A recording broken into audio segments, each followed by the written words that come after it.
Fine. You don't want to start up, T? Fine, I'll kickstart you. I don't cannot kickstart you, but like, what's it called? I'll do that.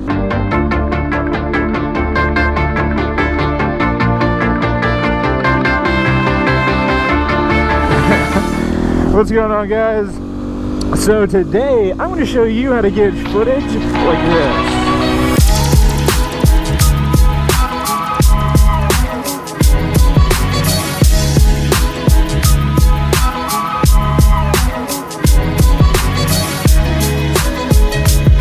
So if you're watching this video, that means you are probably a fan of the Yummy and I dual vlog series that we do.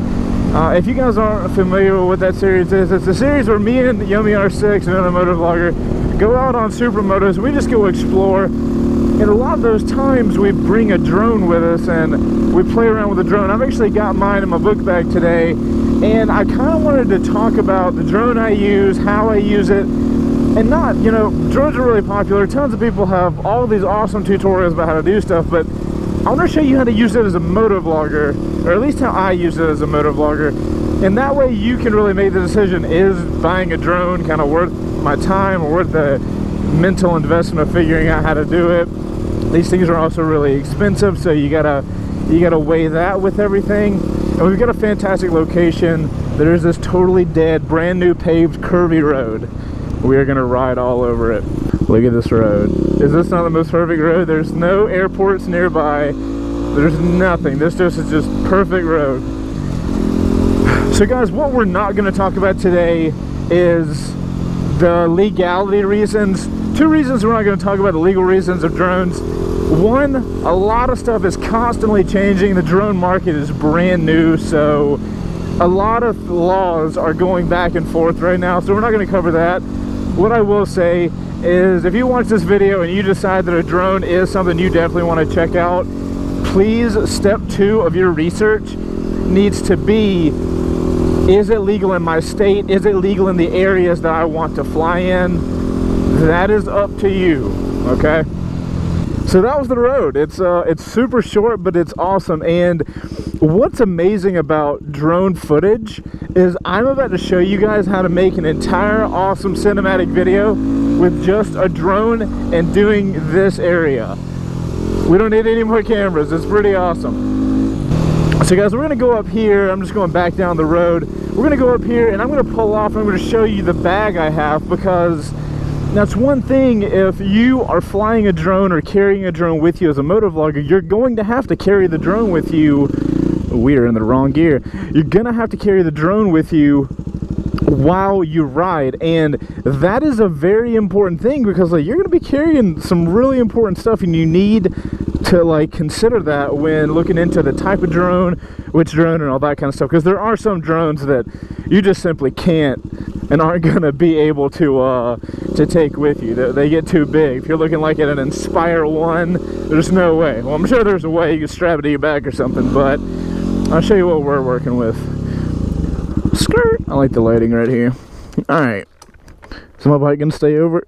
Nope. Alright guys, so here's my book bag. Fun fact, this is not a drone book bag. This is just some Manfrotto book bag. I don't know all the technical information about the book bag. I can leave it in the description if you want, but the whole point of it is it has a big camera area in the bottom, and that allows me to put the drone inside of it. And there we have my water bottle, my drone, and an extra battery. I'm going to get this drone pulled out and try not to drop anything out of here. I cannot tell you guys how many questions I've got. Like, Chase, what drone do you have? The Phantom 4 by DJI is the drone that I personally use. If you go see one of the last Yummy adventure videos that we did, we had the drone actually following us. I'm going to show you guys how to do that today. But here's the drone we used in that video. I'll put a link in the description for you guys to see that video.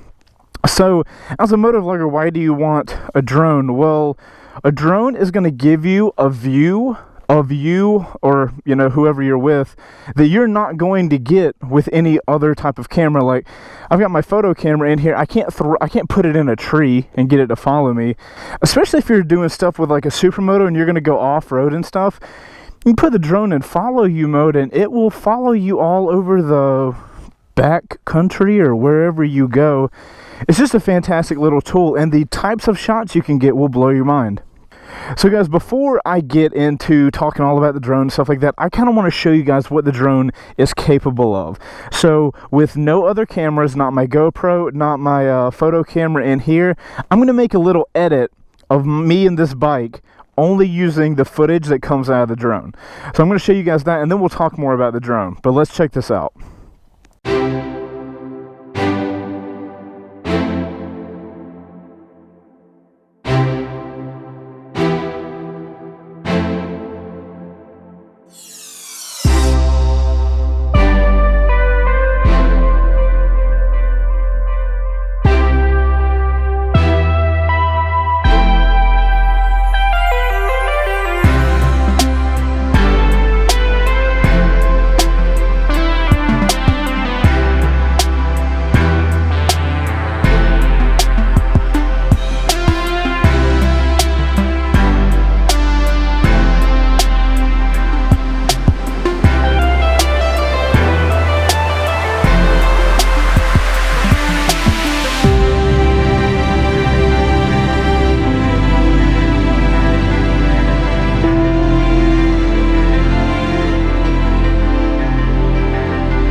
So guys, one of the things I love about my Phantom 4 is how quick it is to set up.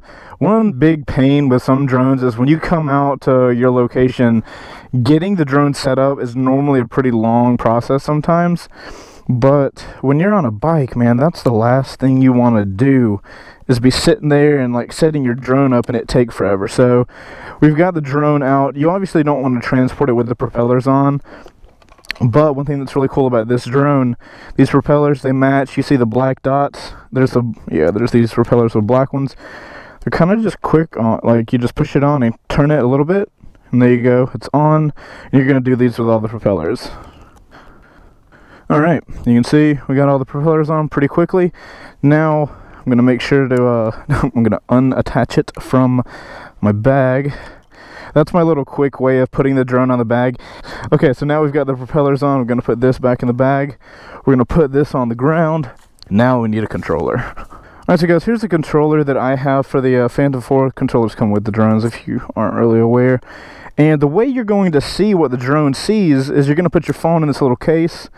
It holds it. Then you're going to connect your phone to the controller. If I can get the USB correct side. And you're actually going to look at it through an app that's on your phone. Alright, so now we've got the drone powered up. We got the controller hooked into the phone. And you can see we can actually see the camera, the little gimbal camera at the end. You can see me sitting here now. So we're actually controlling that camera with the remote controller. Now to get the drone in the air, you got to do some like dance. It's like a little drone dance. And obviously we can't launch the drone right here because it's all the trees. I'll take it out here and launch it real quick for you. Alright, so when you're looking to launch your drone, you definitely don't want stuff above you. I know what I'm doing, so I'm not worried about this area, but I would recommend you guys don't start in an area like this. Start somewhere where you have totally open space. Kind of like over there on that person's property. So we got our drone on the ground. We're going to do our little calibrate. Okay. What you're doing is calibrating the compass. You're going to pick the drone up. You're going to rotate it horizontally. You're going to flip the drone vertically. You're going to do a little 360 dance. You're going to put the drone down, and the drone is legit, just like that, is ready to fly. It's really simple. With all the controls, we can just hit the takeoff button, slide to takeoff, and your drone is in the air. That's one thing I like about the Phantom 4 is I have forward collision. So you see this tree right here? Those two little dots in the front of the drone, God, this thing is quick. Those two little black dots in the front of the drone are cameras, and they will look ahead of the drone. The drone will not be able to fly into that tree. Okay, so pushing this stick forward would make the drone go forward, but because of the collision avoidance, this happens. Watch my finger.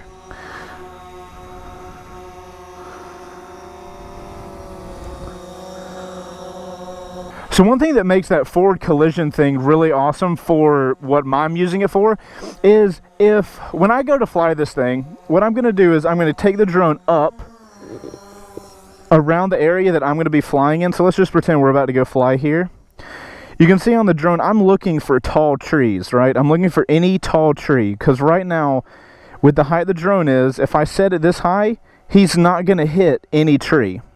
Now, if there's, let's just say that I did it wrong and there was one tree that was just really huge that I didn't see or didn't think about. With that forward avoidance system, the drone is actually going to not hit it if it was coming into contact with it moving forward.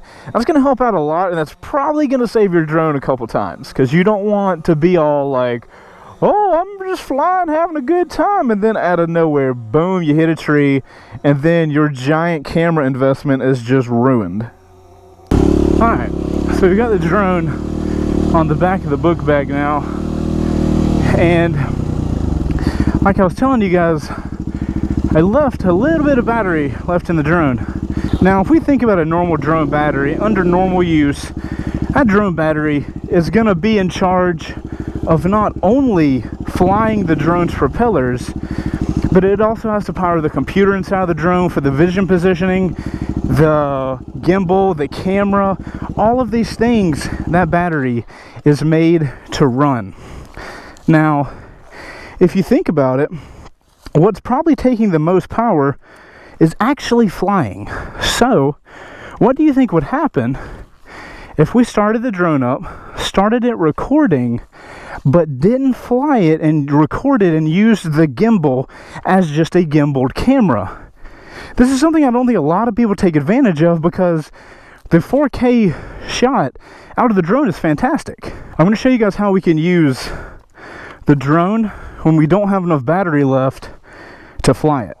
And of course the SD card is freaking full on the drone. Alright, so what I'm going to have to show you guys is what I wanted to show you, but I don't have an SD card with me. So if you notice, I can hold the drone here and watch the camera. Suddenly you have really smooth moves. So what I can do is I can just walk around objects and slowly the camera will move around them. I could even do a really long kind of steady walk-up shot of my bike, and with the gimbal being on the drone, the shot will be stable. Trust me, I've done it before and it actually looks really good. It's surprising how awesome it looks. If you're a little steady with your hands, I'm gonna get that turned off. But guys, yeah, so if your battery is really low and you don't really have enough flight time to get it in the air and get a shot, I highly recommend just like turn it on, putting record on, and then just walk around an object. I mean, I'm doing it on a motorcycle today, but you could do it on anything. It's literally a 4K gimbaled camera that you should take advantage of. So another thing I want to talk about my drone specifically that I don't know how many other drones have, but it has a mode called Follow Me. Now, if you guys are fans of the Yummy R6 and Me Adventure series, you'll know that a couple of videos ago, or a couple seasons ago, we actually got a drone to follow us in one of the episodes. Now, that's exactly what we did. We put the drone up in the air, put it in Follow Me, and it just followed us around as we rode. You can do that, but I do want to warn you, you're putting yourself in a situation where you can, if your drone flies away, you're on your bike, you can't do anything, and you really give all the control to the computer of the drone, which, if you want to do that, that's fine, but just know that you are putting your drone at much more risk than you typically would need to. It's able to be done, but just keep that in mind when you're doing stuff with your drones. Like I said in the beginning of the video, guys, you gotta be safe with what you're doing with this drone stuff. Like, these things are serious. They can cause a lot of damage, so please be careful when you're out there flying. They're a great tool to use to get really fantastic establishing shots of your area, following you around as you're riding your bike. If you're out with your friends, you can help film them and they can film you. It's just a really fun time, but you have to be careful with that kind of stuff.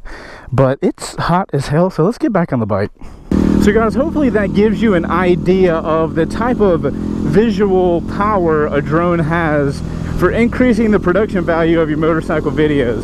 I think it's a fantastic addition to add to your kind of camera repertoire to get some absolutely fantastic shots, especially if you're going to be doing some off-road stuff on supermotos. I just think it is a fantastic tool to have to make some awesome videos, and hopefully I've showed you guys that in this video today. Granted, this drone I use for more professional work. There are tons of different drones out there these days. DJI actually just put out a Mavic Pro, which is even tinier than this one, and has almost all the same visual capabilities. So stuff's getting crazy, man. If you guys want to check out the drone that I was using today, I've left links in the description, and I've also left a link to what I'm probably going to get as my next drone, since it's much more compact. But for now, this little drone's awesome. I love it. If you didn't like this video, let me know what I can do better in future videos for you guys. And if you did like the video, make sure to hit that like button and let me know that you enjoyed this type of content. I'm Chaseontwowheels, guys, and I will see you on the next video. Later.